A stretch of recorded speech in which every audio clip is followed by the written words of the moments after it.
So hello guys, welcome back to my channel. और आज का ये वीडियो काफ़ी इंपॉर्टेंट होने वाला है क्योंकि आज के इस वीडियो में हम बात करने वाले हैं साइंस पर आधारित ऐसे जीके एमसीक्यू जो काफ़ी इंपॉर्टेंट हैं आने वाले सभी गवर्नमेंट एग्ज़ाम के लिए। सो यहाँ सभी क्वेश्चंस के आंसर को अच्छी तरह से याद में रख लेना है क्योंकि आज हम यहाँ देखने वाले हैं 150 क्वेश्चंस की प्रैक्टिस करने वाले हैं जो पेपर में ऑलरेडी पूछे जा चुके हैं। सो अगर आप चैनल पर नए होंगे तो इसे सब्सक्राइब करना ना भूलें और बेल आइकन को दबा दें ताकि मैं ऐसे ही वीडियोस आपके लिए लाता रहूं और आपकी पेपर की तैयारी करवाता रहूं। सो शुरुआत करते हैं आज के हमारे इस जीके स्टडी के। तो सबसे पहला प्रश्न है कि न्यूटन का तीसरा नियम क्या है। तो न्यूटन का तीसरा नियम है प्रत्येक क्रिया की समान व विपरीत प्रक्रिया होती है। न्यूटन का जो तीसरा नियम है वो कहता है कि प्रत्येक क्रिया की समान व विपरीत प्रक्रिया होती है। नेक्स्ट क्वेश्चन है कि कार्य का फॉर्मूला क्या है, यानी कार्य इक्वल्स टू क्या। तो कार्य यानी होता है बल इंटू दूरी, बल इंटू दूरी इक्वल्स टू कार्य। अगला प्रश्न, आर्किमिडीज का सिद्धांत किससे संबंधित है। तो वो उत्प्लावन बल से संबंधित है। आर्किमिडीज का सिद्धांत यानी बॉयंसी फोर्स से संबंधित है। अगला प्रश्न है, कोणीय संवेग किसका गुण है। तो वो गुण है घूर्णनशील पिंड का। कोणीय संवेग जो है वो घूर्णनशील पिंड का गुण है। अगला प्रश्न, जड़त्व किसका गुण है। तो इसका सही जवाब है द्रव्यमान का। जड़त्व जो है वो द्रव्यमान का गुण है। अगला प्रश्न, उछाल बल क्यों लगता है। तो इसका सही जवाब है द्रव के भार से। उछाल बल जो है वो द्रव के भार से लगता है। अगला प्रश्न, प्रकाश का अध्ययन क्या कहलाता है। तो इसका सही जवाब हो जाएगा प्रकाशिकी। प्रकाश का अध्ययन कहलाता है प्रकाशिकी। अगला प्रश्न है, वस्तु का भार कहाँ सबसे कम होता है। तो वो पृथ्वी के केंद्र पर। वस्तु का भार सबसे कम होता है पृथ्वी के केंद्र पर। अगला प्रश्न है कि आकाश नीला क्यों दिखाई देता है। तो इसका कारण है प्रकीर्णन से। प्रकीर्णन की वजह से आकाश हमें नीला दिखाई पड़ता है। अगला प्रश्न है, ध्वनि सबसे तेज किस में चलती है। सो वो है ठोस में। ध्वनि जो है वो सबसे अधिक ट्रैवल करती है ठोस पदार्थ में। अगला प्रश्न है कि ध्वनि का पिच किस पर निर्भर करता है। तो वो आवृत्ति पर निर्भर करता है। ध्वनि का जो पिच है वो आवृत्ति पर निर्भर करता है। अगला प्रश्न है, कौन सी तरंग निर्वात में नहीं चलती। तो वो ध्वनि तरंग है जो कि निर्वात में नहीं चलती है, ध्वनि तरंग।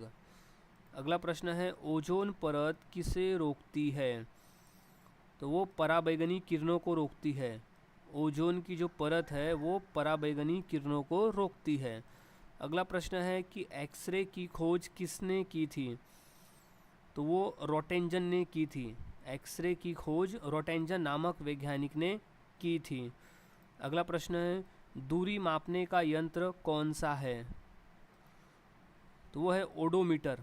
दूरी मापने का जो यंत्र है उसे कहते हैं ओडोमीटर। अगला प्रश्न है कि फोटो इलेक्ट्रिक प्रभाव का सिद्धांत किसने दिया। तो दिया था आइंस्टाइन ने। एल्बर्ट आइंस्टाइन द्वारा दिया गया था फोटो इलेक्ट्रिक प्रभाव का सिद्धांत। अगला प्रश्न है कि परमाणु घड़ी किस सिद्धांत पर कार्य करती है। तो सही जवाब है परमाणु दोलन पर। परमाणु घड़ी जो है वो परमाणु दोलन सिद्धांत पर कार्य करती है। अगला प्रश्न है कि ध्वनि की तीव्रता की इकाई क्या है। तो उसे हम डेसिबल में मापते हैं। ध्वनि की तीव्रता की जो इकाई है वो है डेसिबल में। अगला प्रश्न है कि थर्मामीटर में कौन सा द्रव प्रयोग होता है। तो वो है पारा। थर्मामीटर में पारा नामक जो द्रव है यानी मर्क्यूरी उपयोग में होता है जिसे हम तापमान मापते हैं। अगला प्रश्न है कि प्रकाश वर्ष किसका मात्रक है। तो इसका सही जवाब है दूरी का मात्रक है। प्रकाश वर्ष जो है वो दूरी का मात्रक है। अगला प्रश्न है कि रेडियो तरंगों की खोज किसने की। तो वो हर्ट्ज नामक वैज्ञानिक ने की थी रेडियो तरंगों की खोज, हर्ट्ज। अगला प्रश्न है कि लेजर का पूरा नाम क्या है। तो वो है light amplification by stimulated emission of radiation है लेज़र का पूरा नाम। अगला प्रश्न है कि न्यूटन का पहला नियम किससे संबंधित है?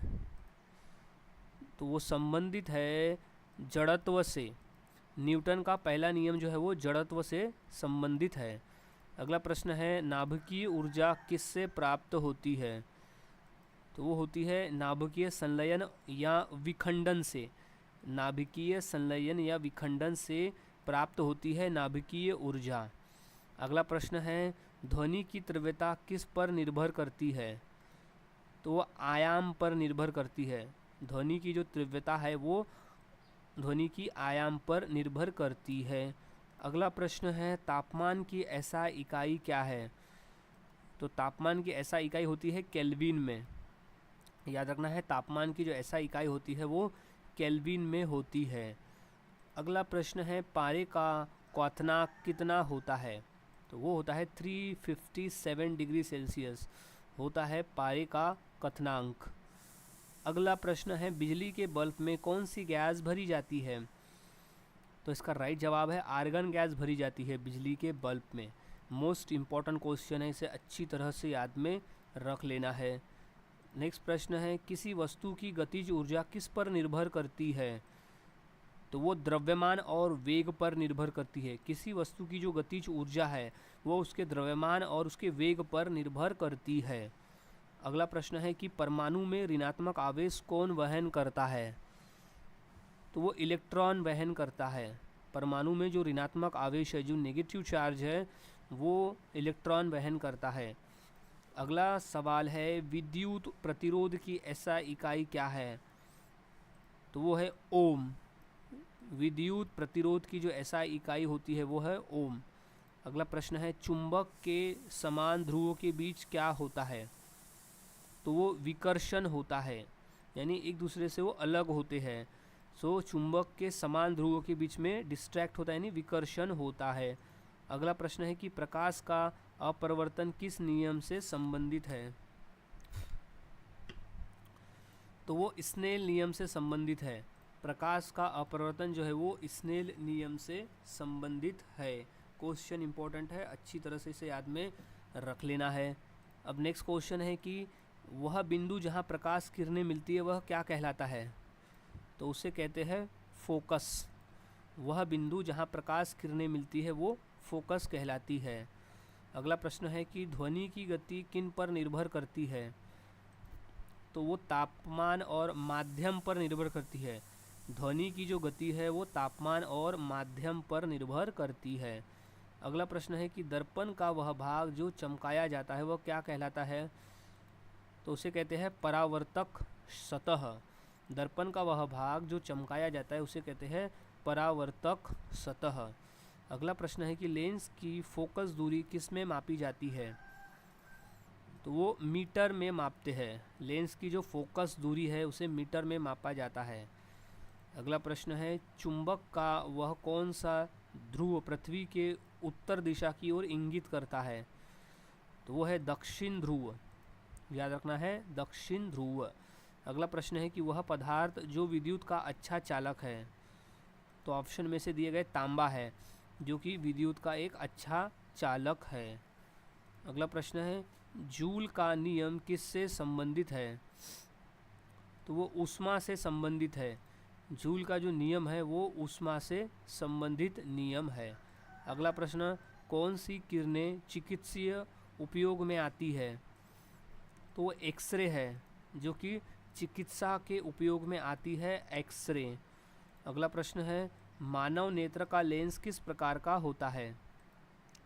तो वो उत्तल प्रकार का होता है। मानव नेत्र का जो लेंस है वो उत्तल प्रकार का लेंस होता है। अगला प्रश्न है मृक्तृणा किस कारण होती है? तो वो अपरिवर्तन के कारण होती है। मृक्तृणा जो है वो अपरिवर्तन के कारण होती है। अगला प्रश्न है कि वह उपकरण जो ध्वनि रिकॉर्ड करता है उसे कहते हैं माइक्रोफोन। वह उपकरण जो ध्वनि को रिकॉर्ड करता है उसे माइक्रोफोन कहा जाता है। अगला प्रश्न है ऊष्मा किस प्रकार से संचलित होती है? तो वो चालन, संवहन और विकिरण से संचरित होती है ऊष्मा। अगला प्रश्न है प्रकाश का वेग किस माध्यम में सबसे कम होता है? तो वो कांच में सबसे कम होता है प्रकाश का वेग। अगला प्रश्न है कौन सी तरंगे रेडियो संचारण में उपयोग होती है? तो इसका सही जवाब है रेडियो तरंगे। रेडियो तरंगे जो है वो रेडियो संचार में उपयोग होती है। अगला प्रश्न है कि रॉकेट किस सिद्धांत पर कार्य करता है? तो वो है न्यूटन का तीसरा नियम। रॉकेट जो है वो न्यूटन के तीसरे नियम पर कार्य करता है। अगला प्रश्न है कि ध्वनि की तीव्रता मापने का यंत्र कौन सा है? तो वो डेसिबल।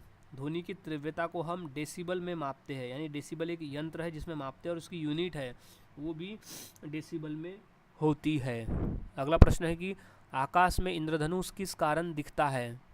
तो अपरिवर्तन और परावर्तन दोनों की वजह से आकाश में इंद्रधनुष हमें दिखाई देता है। अगला प्रश्न है बिजली के बल्ब में टंगस्टन का प्रयोग क्यों किया जाता है? तो इसका कारण है अधिक गलनांक होने की वजह से, जो कि टंगस्टन जो एक मेटल है उसका जो मेल्टिंग पॉइंट है वो सबसे अधिक होता है, इसलिए टंगस्टन धातु का प्रयोग किया जाता है। अगला प्रश्न है कि वोल्ट मीटर को सर्किट में कैसे जोड़ा जाता है? तो उसे समानांतर क्रम में जोड़ा जाता है। वोल्ट मीटर को सर्किट में समानांतर क्रम में जोड़ा जाता है। अगला प्रश्न है कि गैल्वेनोमीटर क्या मापता है? तो वो धारा की दिशा और तीव्रता। गैल्वेनोमीटर जो है वो धारा की तीव्रता और दिशा को मापता है। अगला प्रश्न है प्रकाश का स्रोत कौन है?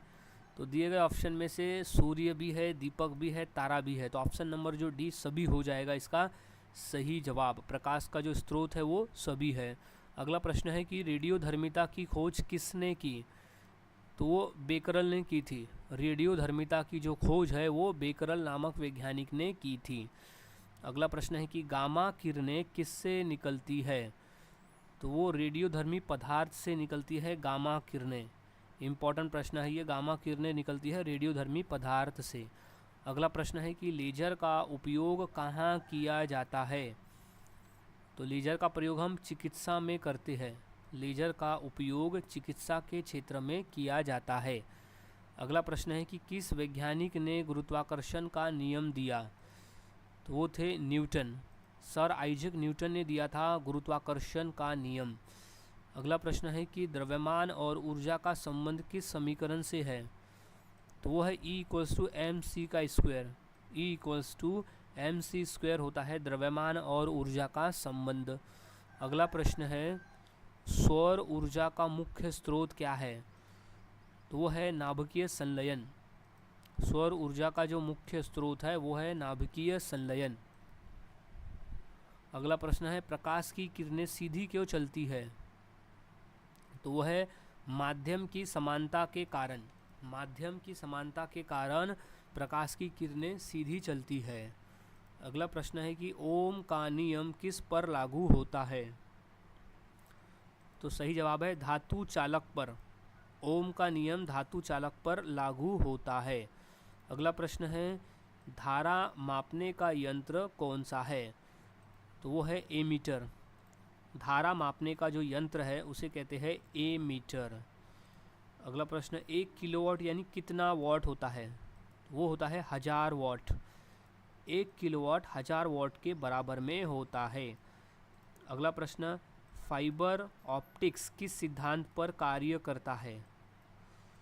तो वो पूर्ण आंतरिक परावर्तन पर कार्य करता है फाइबर ऑप्टिक्स। अगला प्रश्न है सूर्य से आने वाली अधिकतम ऊर्जा किस रूप में होती है? तो वो विकिरण में होती है। सूर्य से आने वाली अधिकतम ऊर्जा जो है वो विकिरण रूप में होती है। अगला प्रश्न है ध्वनि किस माध्यम में नहीं फैल सकती? तो वो निर्वात में नहीं फैल सकती। ध्वनि जो है वो निर्वात में नहीं फैल सकती। अगला प्रश्न है कि विद्युत धारा उत्पन्न करने वाला उपकरण कौन सा है? तो वो है जनरेटर। विद्युत धारा उत्पन्न करने वाला जो उपकरण है वो है जनरेटर। अगला प्रश्न है बल्ब में फिलामेंट किस धातु का होता है? तो इसका सही जवाब हो जाएगा टंगस्टन धातु से बना होता है। बल्ब में जो फिलामेंट है वो टंगस्टन धातु का बना होता है।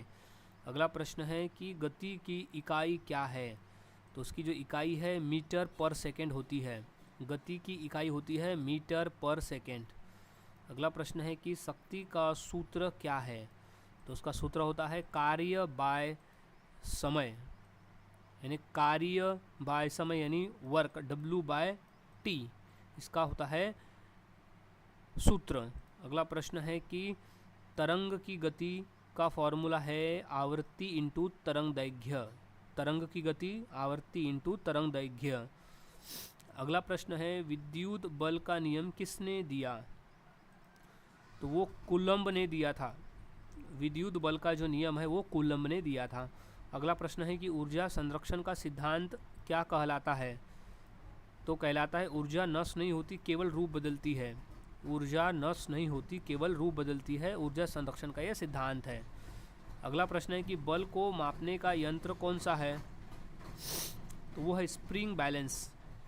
बल को मापने का यंत्र है स्प्रिंग बैलेंस। अगला प्रश्न है कि द्रव में दबाव किस दिशा में कार्य करता है? तो वो सभी दिशाओं में कार्य करता है। द्रव में जो दबाव है वो सभी दिशाओं में कार्य करता है। अगला प्रश्न है किसी वस्तु की स्थिति में परिवर्तन को क्या कहते हैं? तो उसे कहते हैं गति। किसी वस्तु की स्थिति में परिवर्तन को कहते हैं गति। अगला प्रश्न है कि गतिज ऊर्जा का सूत्र क्या है? तो वो है 1/2 mv²।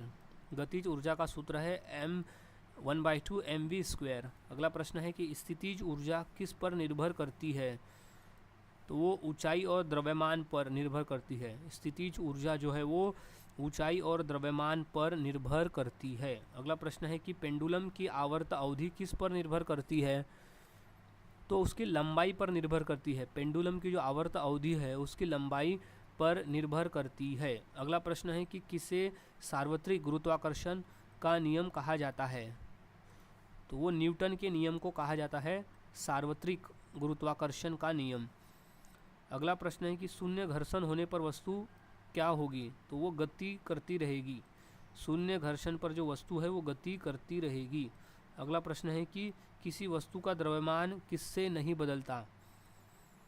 तो वो जो गुरुत्वाकर्षण से नहीं बदलता। किसी वस्तु का जो द्रव्यमान है वो गुरुत्वाकर्षण से नहीं बदलता है। अगला प्रश्न है कि जब कोई वस्तु पृथ्वी की ओर गिरती है तो क्या होता है? तो उसकी स्थितिज ऊर्जा घटती है, गतिज ऊर्जा बढ़ती है और कुल ऊर्जा स्थिर रहती है। तो ऑप्शन नंबर जो डी है सभी सही है, यानी ऑप्शन ए बी सी सभी इसका सही जवाब हो जाएगा। नेक्स्ट क्वेश्चन है कि धातु का विस्तार किस कारण होता है? तो ताप बढ़ने से, तापमान बढ़ने से धातु का विस्तार होता है। अगला प्रश्न है कि विद्युत धारा उत्पन्न होती है कैसे? तो विभवांतर से होती है विद्युत धारा उत्पन्न। अगला प्रश्न है कि ध्वनि की गति बढ़ाने वाला कारण कौन है? तो वो है तापमान भी है, दाब भी है और आर्द्रता भी है। तो ऑप्शन नंबर जो डी सभी कहता है कि ए बी सी सभी सही जवाब है, इसका राइट जवाब हो जाएगा। नेक्स्ट क्वेश्चन है कि तरंग की ऊंचाई क्या कहलाती है? तो वो आयाम कहलाती है। तरंग की ऊंचाई को हम आयाम कहते हैं। अगला प्रश्न है कि परमाणु का केंद्र किससे बना है? तो वो बना है प्रोटॉन और न्यूट्रॉन से। परमाणु का जो केंद्र है वो प्रोटॉन और न्यूट्रॉन से बना हुआ है। अगला प्रश्न है कि सूर्य की ऊर्जा उत्पन्न होती है किससे? तो हाइड्रोजन के संलयन से उत्पन्न होती है। सूर्य की जो ऊर्जा उत्पन्न होती है वो हाइड्रोजन के संलयन से होती है। अगला प्रश्न है कि तापीय ऊर्जा का संचरण किस प्रकार होता है? तो होता है चालन, संवहन और विकिरण से। चालन, संवहन और विकिरण से होता है तापीय ऊर्जा का संचरण। अगला प्रश्न है कि ठोस से गैस में परिवर्तन क्या कहलाता है? तो उसे कहते हैं ऊर्ध्वपातन। ऊर्ध्वपातन यानी होता है सब्लिमेशन। तो ठोस से गैस में परिवर्तन, जैसे कैम्फर, कपूर एक एग्जाम्पल है ऊर्ध्वपातन का, जिसका परिवर्तन ठोस से गैस में होता है। अगला प्रश्न है प्रतिध्वनि सुनने के लिए न्यूनतम दूरी कितनी होनी चाहिए? तो वो 17.2 मीटर, 17.2 मीटर होनी चाहिए प्रतिध्वनि सुनने के लिए न्यूनतम दूरी। अगला प्रश्न है, ध्वनि की अधिकतम गति किस में होती है? तो वो लोहा में होती है। ध्वनि की जो अधिकतम दूरी है, गति है, वो लोहा में होती है। अगला प्रश्न है, ध्वनि किससे उत्पन्न होती है? तो वो कंपन से उत्पन्न होती है। ध्वनि जो है वो कंपन से उत्पन्न होती है। अगला प्रश्न है, बल इक्वल्स टू समय क्या होता है? तो बल गुणिला समय इक्वल्स टू होता है संवेग। बल गुणिला समय इक्वल्स टू संवेग। अगला प्रश्न है कि संवेग का संरक्षण किस पर निर्भर करता है? तो जवाब है बाहरी बल न लगने पर निर्भर करता है संवेग का संरक्षण। अगला प्रश्न है कि तापीय ऊर्जा की इकाई क्या है? तो वो है जूल। तापीय ऊर्जा की इकाई होती है जूल में। अगला प्रश्न है कि कांच का अपवर्तनांक अधिक होने का कारण क्या है? तो उसका कारण है प्रकाश की गति कम होना और माध्यम का घनत्व अधिक होना। तो ऑप्शन नंबर जो सी दोनों कहता है वो सही जवाब हो जाएगा, ए और बी दोनों। अगला प्रश्न है कि नाभिकीय संलयन में कौन सी ऊर्जा निकलती है?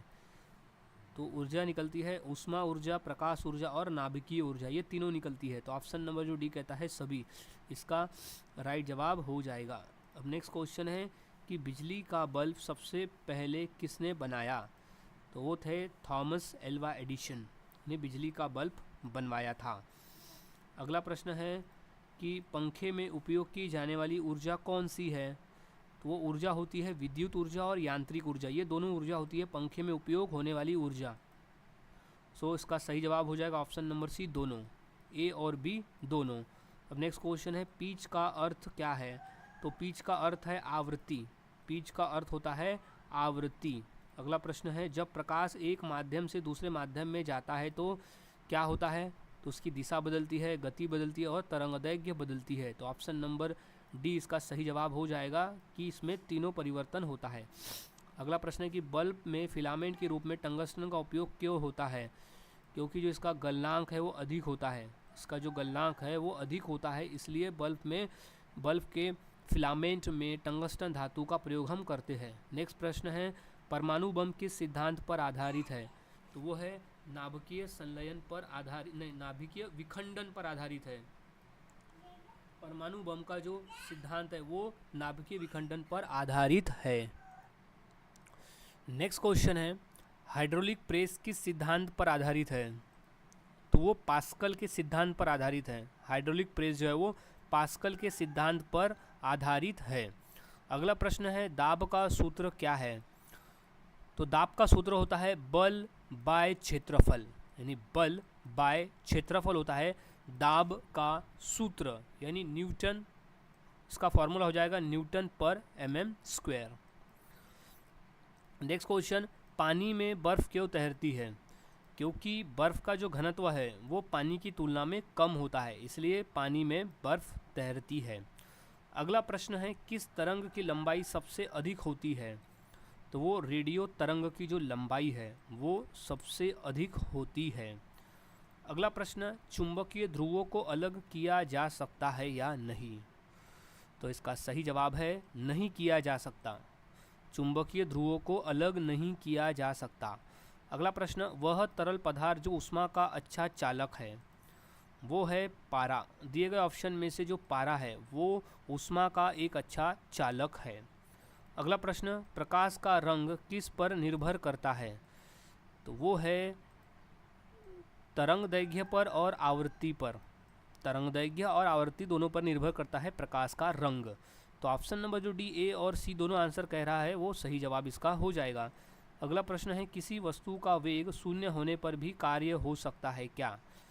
तो हाँ, यदि बल कार्य करे तो वस्तु का वेग शून्य होने पर भी कार्य हो सकता है। अगला प्रश्न है कि विद्युत परिपथ में धारा प्रवाहित होती है किसकी ओर? तो वो उच्च विभव से निम्न विभव की ओर होती है विद्युत परिपथ में धारा प्रवाहित। अगला प्रश्न है कि बिजली के झटके से बचने के लिए क्या उपयोग किया जाता है? तो अर्थिंग का भी हम उपयोग करते हैं, इंसुलेटर भी करते हैं और फ्यूज भी करते हैं। तो ऑप्शन नंबर जो डी कहता है कि सभी इसका सही जवाब हो जाएगा। तो ऑप्शन नंबर डी है सभी। अगला प्रश्न है कि जेट विमान किस सिद्धांत पर कार्य करता है? तो वो न्यूटन के तीसरे नियम पर कार्य करता है, जेट विमान, न्यूटन का तीसरा नियम। अगला प्रश्न है कि किस प्रक्रिया में ऊष्मा बिना माध्यम के संचरित होती है? तो वो विकिरण,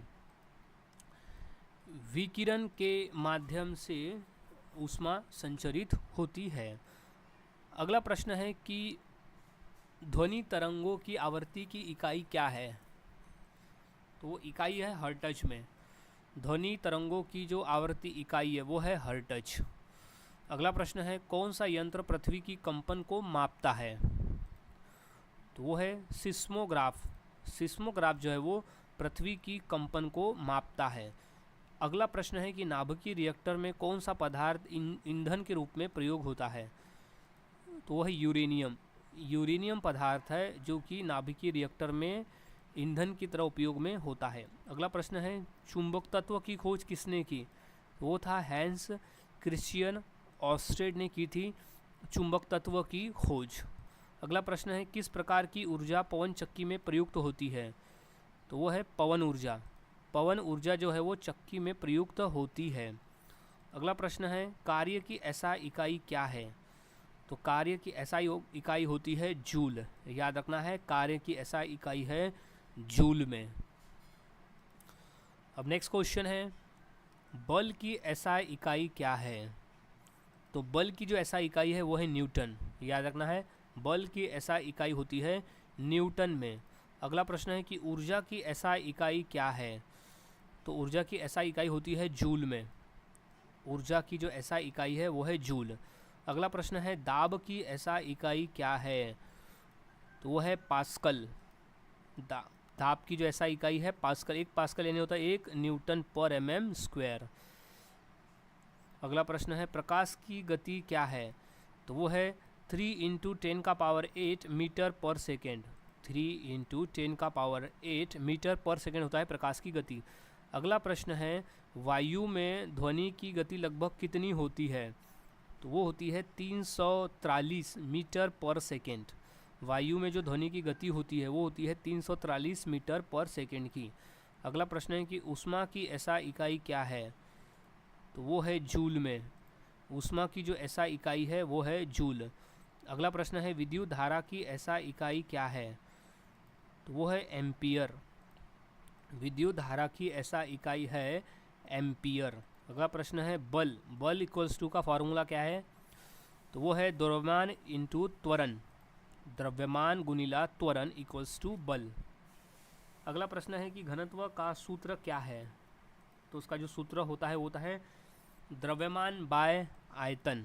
द्रव्यमान बाय आयतन होता है घनत्व का सूत्र। द्रव्यमान यानी होता है मास, आयतन यानी होता है इसका क्यूब, यानी हम बोल सकते हैं मीटर क्यूब। अगला प्रश्न है गुरुत्व त्वरण का मान क्या है? तो वो है 9.8 मीटर पर सेकेंड स्क्वायर। गुरुत्वाकर्षण का मान है 9.8 मीटर पर सेकेंड स्क्वायर। अगला प्रश्न है कि परावर्तन का नियम किस पर लागू होता है? तो वो प्रकाश तरंगों पर भी लागू होता है, ध्वनि तरंगों पर और जल तरंगों, तीनों पर लागू होता है। तो ऑप्शन नंबर जो डी सभी पर, इसका सही जवाब हो जाएगा। अब नेक्स्ट क्वेश्चन है कि दर्पण में बनने वाली छवि कैसी होती है? तो वो होती है आभासी और सीधी। आभासी और सीधी होती है दर्पण में बनने वाली छवि। अगला प्रश्न है कि ऊष्मा का प्रवाह कैसा होता है? वो होता है अधिक ताप से कम ताप की ओर। ऊष्मा का प्रवाह होता है अधिक ताप से कम ताप की ओर।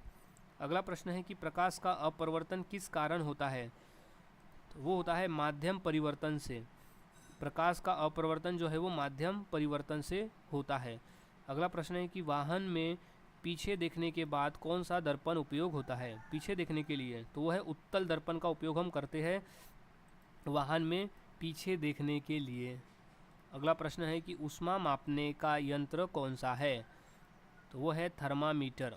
ऊष्मा मापने का जो यंत्र है वो है थर्मामीटर। अगला प्रश्न है विद्युत विभव का एसआई इकाई क्या है? तो वो है वोल्ट में। विद्युत विभव की एसआई इकाई है वोल्ट। अगला प्रश्न है चुंबकीय रेखाएं किस दिशा में जाती है? तो इसका सही जवाब है उत्तर से दक्षिण की तरफ। चुंबकीय रेखाएं जो है वो उत्तर से दक्षिण की तरफ जाती है। अगला प्रश्न है कि पृथ्वी का प्राकृतिक चुंबक कौन है? तो वो है पृथ्वी स्वयं है। पृथ्वी का जो प्राकृतिक चुंबक पृथ्वी स्वयं है। अगला प्रश्न है कि ओम का नियम क्या है? तो वो है V equals to I into are.